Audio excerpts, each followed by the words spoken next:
Hey there, sweet peeps. This is Beth, your sweet urban living lady, and I am in the kitchen today. I'm restarting my sourdough starter.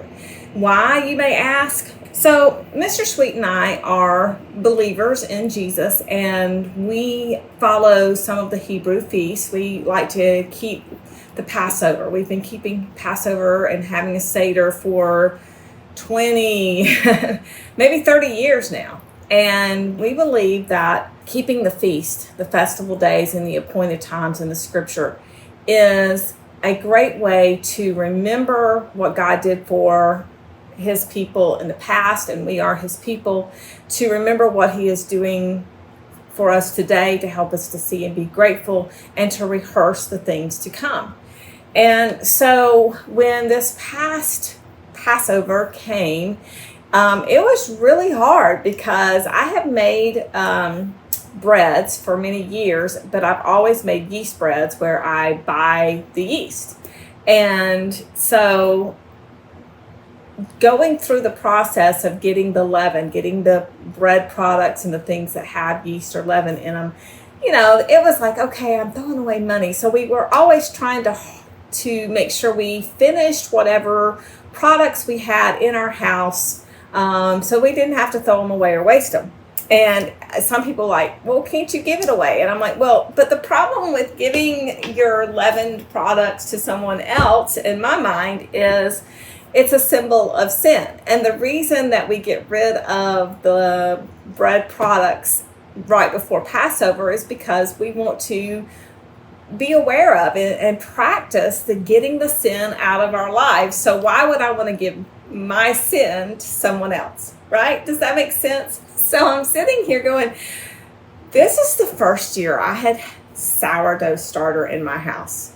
So this was more than just I went to the store and spent hard-earned money. Now, granted, that's hard-earned money that my husband earned or I earned, and we bought to make our products. And we don't have a lot of leaven products in our house, but we do have a few. So when it came time to clearing out the leaven, making sure, going through the pantry, going through the freezer, going through and making sure that I had everything out of the house, I'm going to tell you, it was really hard when it came to getting rid of my sourdough starter, because that was almost like a baby. That was part of my family. But you know what? It was very, it was important to me, not because doing that was going to earn me any points. It wasn't going to get me into heaven or anything like that. But it caused me to examine my heart, to go before God and go, what is in my life that maybe I've allowed in? And even Jesus said, a little leaven leavens the whole lump. So anything that I have allowed in that is not pleasing before God may be leavening the rest of the bread of my life. So we did get rid of the sourdough starter for Passover and for the unleavened bread. It's a wonderful time. We ate wonderfully, don't get me wrong. It's a great celebration time. It's a great way to look at what Jesus did for us, and I encourage you to look into it. My children love doing Passover because it is so much fun. It is so much about relationship and fellowship and all that. So with that said, now I'm having to restart my sourdough starter. A really good friend of mine, when she realized I was getting into making sourdough bread and making my own sourdough starter, she's fantastic. I love her. And she sent me this sourdough starter packet from Breadtopia. Now this is really interesting because she mailed this to my address from Alaska to Georgia in November. She got it back in the mail in, I think it was mid-June. And it said that the address was undeliverable to return to sender. She had the address perfectly. There was no reason I shouldn't have gotten this. So I had her send it to my business my business address. When I got it, the envelope had been sliced open as if someone were looking for money. So this must be some pretty precious sourdough starter. It took a long time to get to me, and I'm excited to be using it today. So what I'm doing today is I'm actually going, you know what, since I'm having to restart my starter, I am going to use this sourdough starter from Breadtopia that my friend sent me. I'm online and I'm following their directions, so I have their directions here in front of me. And I am going to create one sourdough starter from a starter packet, which has the ingredients are organic wheat flour and wild yeast culture. Now, they do have this one, plus they have one that has the live. So this doesn't say live in red letters right here, but they do have another one that says live. So my friend sent me the one that doesn't have the live, which is probably good since it went from Alaska to Georgia and took 7 months to get back to her. So anyway, good thing it wasn't live, and we're going to try this today. And then I am going to do what I did before, where I make my sourdough starter from scratch. Now, I'm going to tell you something. I was determined to follow the recipe for the sourdough starter from Breadtopia. I went online. It is breadtopia.com/starter, and then you choose the dry starter for this one, right? I was going to follow their recipe I was going to follow it so I could get the best possible results. And one of the things that they recommend is using bread flour and converting to wheat flour later. And I'm like, okay, I'm going to do that. So you know what I did? I got in my car and I went to the store to look for bread flour. Yeah. So my two options at my local grocery stores, for some reason, I was going to get Bob's Red Mill, but I couldn't find Bob's Red Mill. I like Bob's Red Mill brand. I have for a long time. But I only had two options: King Arthur's organic bread flour, or gold medal that was not organic. And the gold medal, if you look at the ingredients here, and it shows that it's enriched. Okay, I took a picture of the King Arthur bread flour, and lo and behold, it is hard red wheat that is unbleached. And I thought, why would I pay for a bag of already milled flour when I have Kamut flour that has, I looked it up, I think it's 11 to 15% protein, which is what you want your bread flour to have.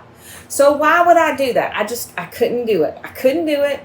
So I was going to, I just couldn't. So you're going to see me following the recipe, doing what he says, but instead of using bread flour, I am going to use my Kamut flour, because to me it's freshly ground, which is better, and it's comparable. So I've got Kamut flour instead of hard red, but the protein content is high enough for making breads, and voila. So for our first one, we're going to use a little pinch bowl. Now, you don't have to use a pinch bowl, but he says to use a pinch bowl, so I'm using a pinch bowl. The only thing I'm not doing is I am not using the white bread flour. So then I am going to do what I did before, well, with a twist. So Breadtopia, as I'm reading this, and he's going, keeping your sourdough starter going, he's like, 100% hydration, and you know this. You've been baking sourdough with me for a while, so you know that 100% hydration is based on weight, not volume. Weight, not volume, right? Let me look at that. Let me make sure I'm telling you right. When you feed your starter, feed it with approximately equal weights. That's what Breadtopia says. I'm reading right from their website. Weights of flour, that equates to 2/3 to 3/4 cups of water for every cup of flour.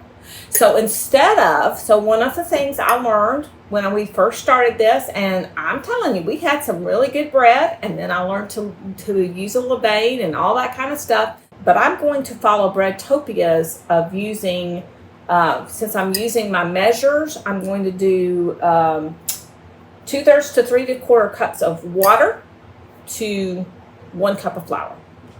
And I'm going to start and I could start it with half a cup if I want to. And then, so if I started half a cup, I would use 1/3 of a cup of water. So I might do that. So another reason that it has taken me so long to get restarted on my starter is because Rob and I, Mr. Sweet and I, used the time after Passover and during unleavened bread and not eating any breads at all to kind of do cleansing and a little bit of weight loss and recorrecting of our diet where we'd kind of gotten off the path.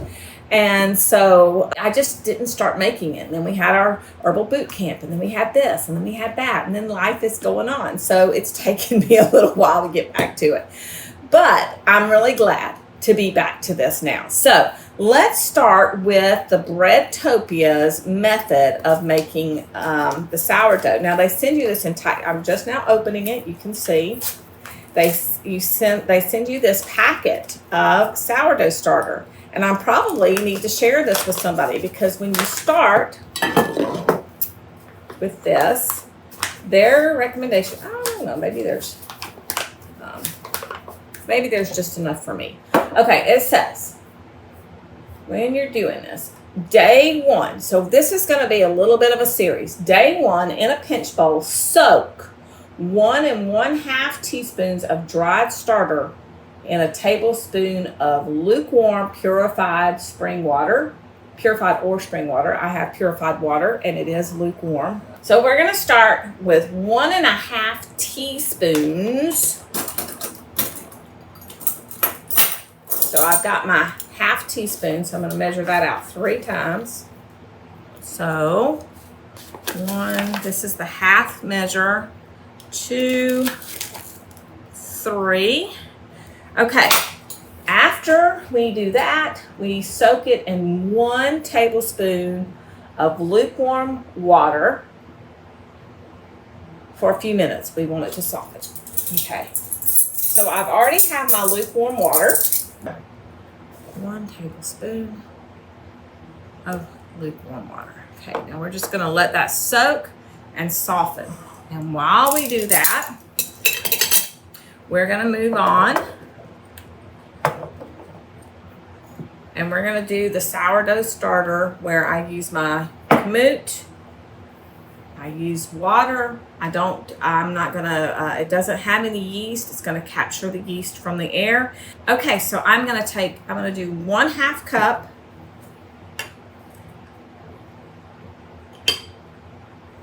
Need a little bit more. Let me do it over the bowl so it can be seen. 1/2 cup of my Kamut flour. And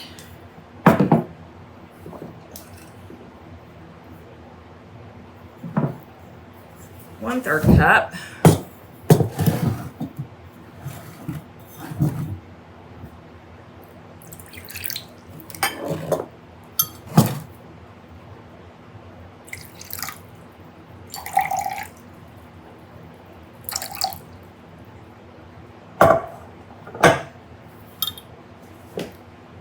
of lukewarm purified water. All right, so let's mix that up. That's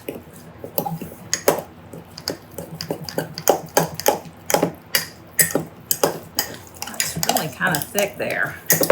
But Breadtopia tells us we want our sourdough starter to be spongy. I feel like it needs a little bit more water.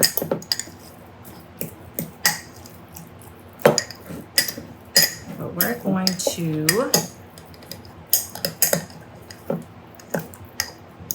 trust.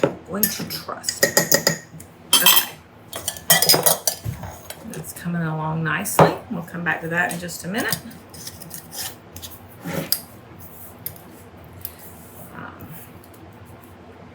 Now I use these mason toppers. I have these mason jars, bell jars, and we use these mason toppers for fermenting Mr. Sweet's fermented foods. He loves to make fermented foods.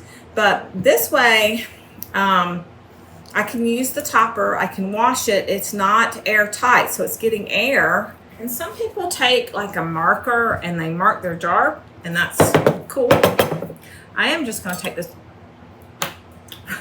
I'm going to take this rubber band and I'm going to put it where it's pretty much sitting. Okay.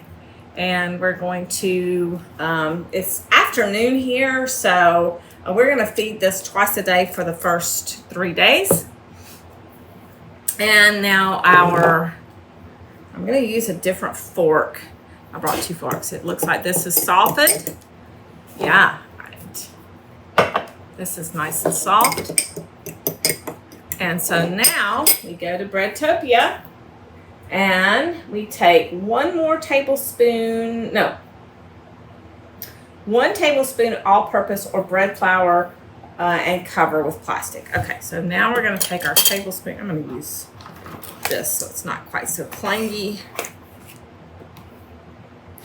We're going to use 1 tablespoon of our Kamut bread. I'm calling it Kamut bread flour. Now, one of the things that they say is when you're doing different kinds of flour to be careful, aware that some flours are more thirsty than others. But we can always come back and add. So this one is going to sit for 24 hours before we follow the next step as outlined on breadtopia.com/starter. Okay.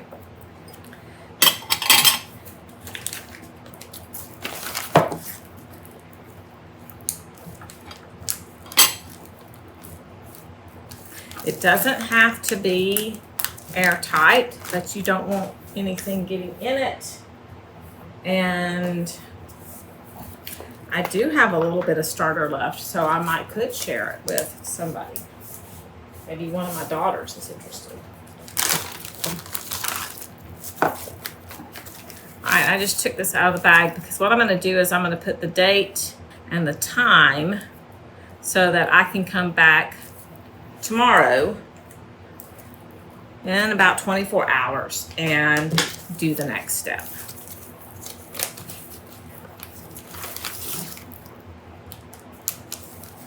And for this guy, my from scratch starter, I am going to come back tomorrow morning. So I will leave these in a good place and be ready tomorrow.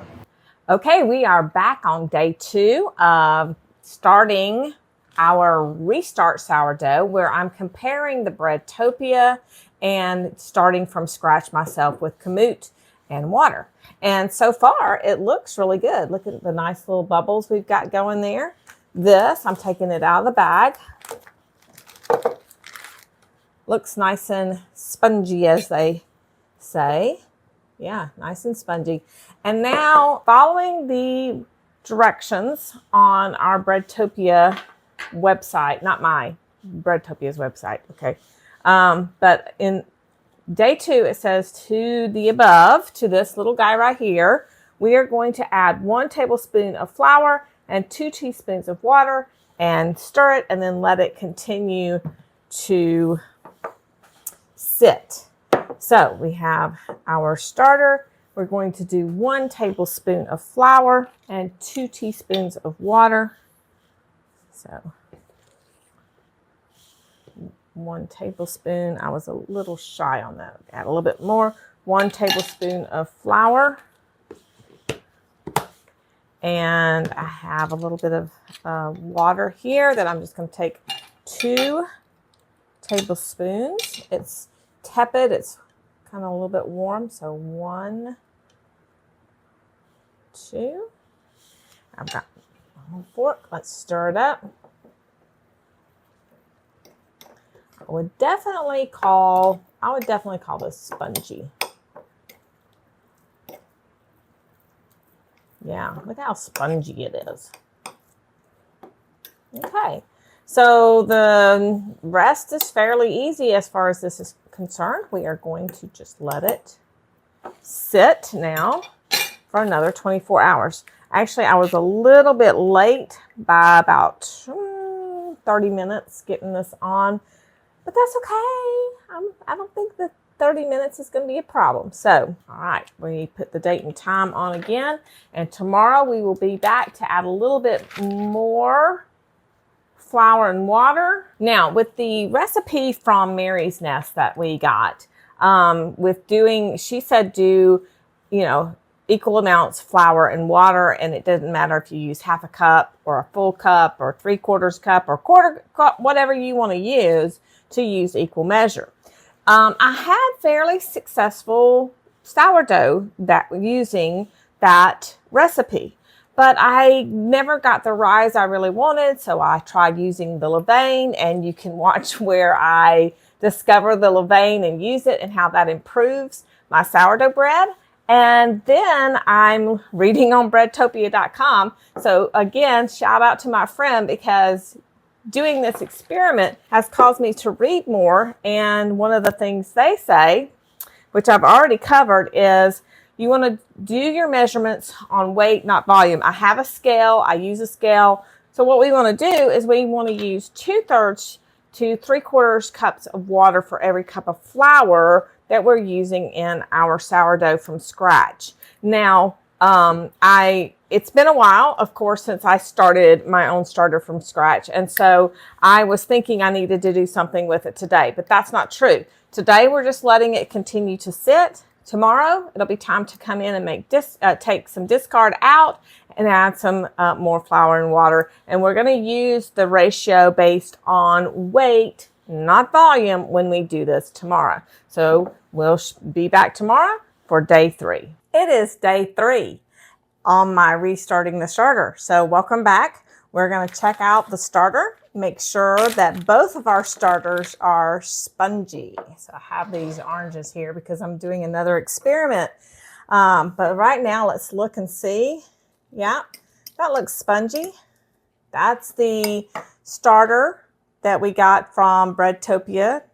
And this is the starter that I started from scratch with just Kamut flour and water. So today, Breadtopia says that we're going to add 1 tablespoon of flour and 1 teaspoon of water. So 1 tablespoon of flour. And tomorrow we're going to have to put this in a jar as well. So 1 tablespoon of flour. Don't do that over the computer. We'll need that flour again here in a minute. And 1 teaspoon of water. I remembered that, but sometimes you're just going, did I remember it correctly?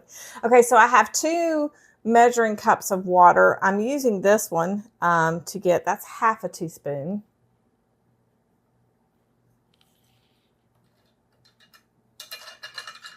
I'm using it to get my teaspoon of water, and that goes in here. That just doesn't seem like very much, does it? And we're going to stir it. We're getting that spongy effect, though, that they tell us that we're supposed to have. So that's very good. And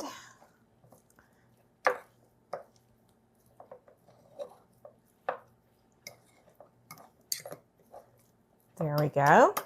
Now this goes back in the bag for another 24-hour period. Breadtopia actually says that within 12 to 24 hours, we might start seeing some bubbles showing the fermentation is taken care of. That'll be the middle of the night for me. So I'll be checking on this in the morning or, in the afternoon after 24 hours. This one, the one that we started completely from scratch, It's also bubbly, not quite as spongy. I can smell it though. Okay, so we're going to add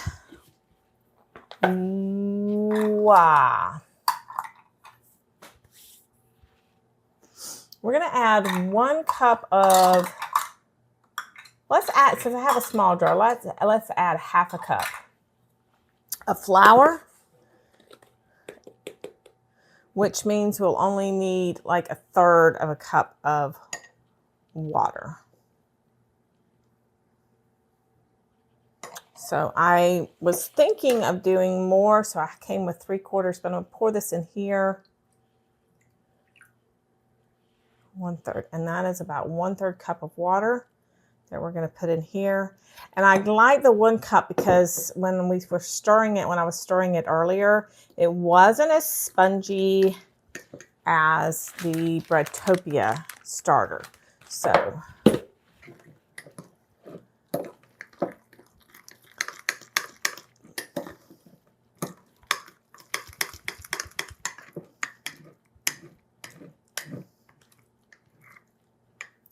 okay, so we're going to put the lid on this and check back on it. Let's bring that up here. Oh, wow, that's a lot. So I don't want that to overfill. I will check on that before I go to bed and see if I need to put that in another jar. It is day 4, and here we are back in the kitchen. It has been 24 hours since I have fed both of the starters. We have the starter. We have our Breadtopia starter, which, as I look at it and pull it out of the bag, definitely looks spongy. Yep. And you notice here the sourdough starter that I did without the yeast in it. I just used the flour and the water. It's looking lovely as well. Let's see. It's a little more thin. It's not quite as spongy as the Breadtopia. So that tells me it's had nice, lovely bubbles. Don't get me wrong.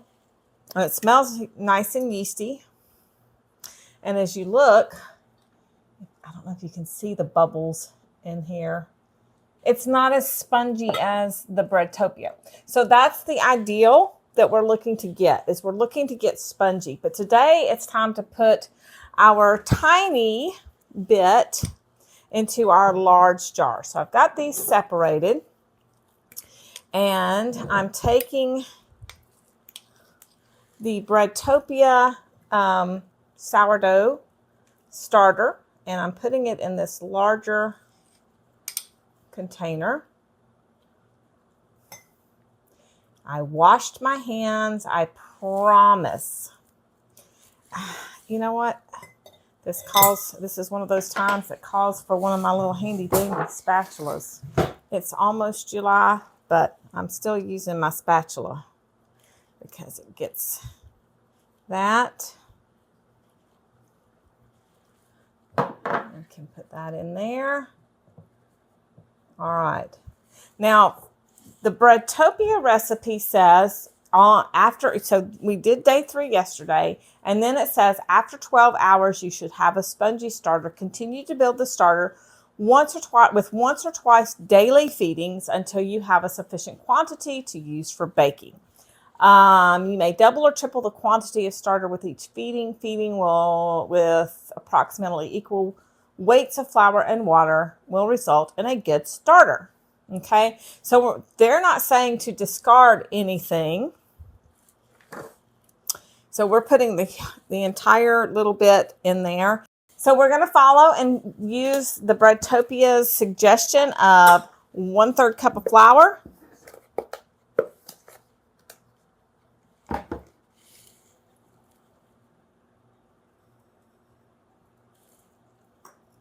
with 1/4 cup of water. Putting it in here, taking our fork, stirring it up. I have to have go-go gadget arms to be able to reach And of course, I want to be able to see, but you need to be able to see too. So here we go. All right, that's nice and mixed up. And I've already got this jar labeled, and it says Breadtopia. So I know that this one is my Breadtopia starter. And then, because this is, a lot, and typically we would start to discard at this point. So I am taking about half of what was in this small jar. And what we'll do with this is Mr. Sweet really likes to, he calls it fry bread. I don't know if that's the real name for it, but he'll take the discard and just make it like a pancake in a cast iron pan and have it for breakfast sometimes. Or sometimes I'll take this and I'll make sourdough pancakes or something like that. Sourdough pancakes are fantastic. So what we're going to do with this one is we will add the same half a cup of flour and 1/3 of a cup of water. 1/2. This is my half measure cup. And I think that Breadtopia is definitely on the right bandwagon of their measurements of even though I'm using a dry measure and a liquid measure cup and I'm not weighing them out, by doing it still based on weight rather than volume, because if I were to weigh this out, it should be closer together. So as I do that, now I want to add my water.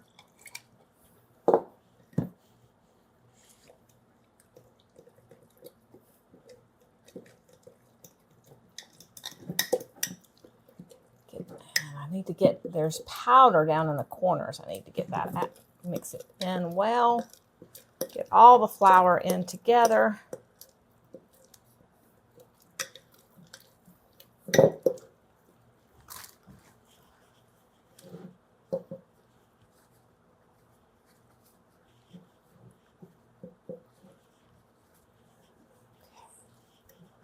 So we will put that there.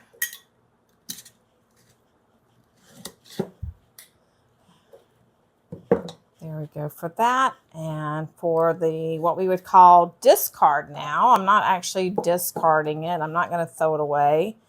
I am saving this that I've got here. And since I don't have any more mason toppers, I'm just going to take a, golly gee whiz. Y'all can't see that.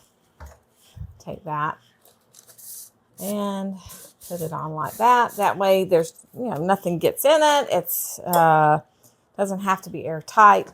So we're going to let these sit. And the next time I show you something, it'll be me making bread. I'll do a comparison of bread from the Sweet Urban Leaven starter and bread from the Breadtopia starter. So it could be a few more days before I get back in the kitchen, because we're going to let this, we're going to feed it and let it grow and get some good yeast action going and see what happens between the Breadtopia and the Sweet Urban Leaven bread starters.